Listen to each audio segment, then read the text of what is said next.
یمن کے علاقے قرن میں ایک غریب مگر پرہیزگار نوجوان رہتا تھا۔ اس کا نام اویس بن عامر تھا۔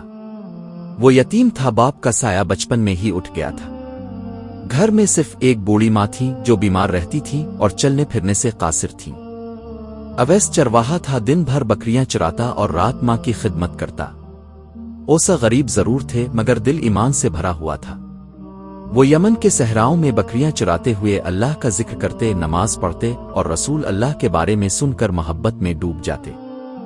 اس وقت تک اب مدینہ میں ہجرت فرما چکے تھے۔ اسلام کا پیغام دور دور تک پھیل رہا تھا اور اوسا کے کانوں میں جب بھی اب کے اخلاق، عدل اور رحمت کے قصے پہنچتے وہ تڑپ جاتے کہ کاش مدینہ جا کر اب کی زیارت کر سکوں۔ ایک دن اوسا نے ماں سے کہا، امو، میرا دل چاہتا ہے کہ میں مدینہ جا کر رسول اللہ کی زیارت کروں، ان کے ہاتھ پر بیعت کروں اور دین کا علم سیکھوں۔ بوڑھی ماں نے آہ بھری اور کہا، بیٹا، میرا کوئی سہارا نہیں، میں بیمار ہوں، تم نہ ہو تو میں کیسے رہوں گی؟ ہاں، اگر وعدہ کرو کہ جلد واپس آؤ گے تو جا سکتے ہو۔ اوسا نے وعدہ کیا اور مدینہ کا سفر شروع کیا۔ طویل سفر کے بعد وہ مدینہ پہنچے مگر تقدیر کچھ اور ہی چاہتی تھی۔ اس وقت نبی گھر میں موجود نہ تھے، اب کسی مہم پر گئے ہوئے تھے۔ ماں سے وعدے کے مطابق اوسا زیادہ دیر نہیں ٹھہر سکتے تھے۔ دل بھر آیا لیکن وہ زیارت کیے بغیر واپس یمن لوٹ گئے۔ چند دن بعد جب رسول اللہ مدینہ واپس آئے، اب کو اوسا کے آنے کی خبر دی گئی۔ اب نے فرمایا، یمن سے ایک شخص آیا تھا جس کا نام اویس بن عامر ہے، وہ اپنی ماں کا بہت خدمت گزار ہے۔ اس کے جسم پر سفید داغ برس تھا جو صرف ایک سکے جتنی جگہ رہ گیا ہے۔ یہ سن کر صحابہ کرام کو حیرت ہوئی۔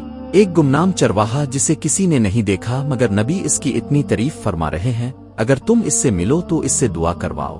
اس کی نبی نے حضرت عمر اور حضرت علی کو خاص طور پر وصیت کی، میرے بعد اگر اویس قرنی سے ملاقات ہو تو اس سے دعا کروانا، وہ اپنے رب کے مقرب بندوں میں سے ہے۔ یہ وصیت رسول اللہ کے وصال تک یاد رہی۔ دعا قبول ہوتی ہے۔ سالوں بعد جب حضرت عمر فاروق خلافت پر تھے، یمن سے لوگ حج کے لیے آتے۔ حضرت عمر ہر قافلے سے پوچھتے، کیا تم میں اویس بن عامر ہے؟ ایک سال ایسا ہوا کہ یمن کے قافلے میں واقعی اوسا موجود تھے۔ حضرت عمر نے انہیں بلایا اور ان کی نشانی پوچھی، سفید داغ اور ماں کی خدمت سب درست تھا۔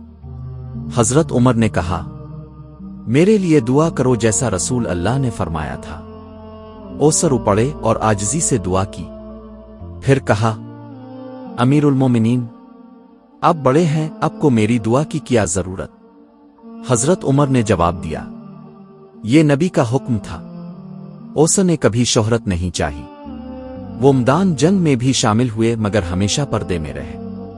ان کی زندگی کی سب سے بڑی دولت ماں کی خدمت اور رسول اللہ کی محبت تھی۔ روایات میں ہے کہ وہ شہید ہوئے مگر ان کی قبر بھی زیادہ مشہور نہ ہو سکی جیسے وہ خود دنیا کی نظروں سے اوجھل رہے۔ یہ کہانی ہمیں سکھاتی ہے کہ اصل قرب الہی شہرت، دولت یا بڑے عہدے میں نہیں بلکہ اخلاص، ماں باپ کی خدمت اور نبی کی محبت میں ہے۔ اویس قرن نے ظاہری زیارت نہ کی مگر روحانی مقام میں بڑے صحابہ کے درجے تک پہنچ گئے۔ سامعین محترم، اگر آپ میرے چینل پر نئے ہیں تو میرے چینل نور وائس کو سبسکرائب کریں، شیئر کریں، لائک اور کمنٹ کرنا نہ بھولیے۔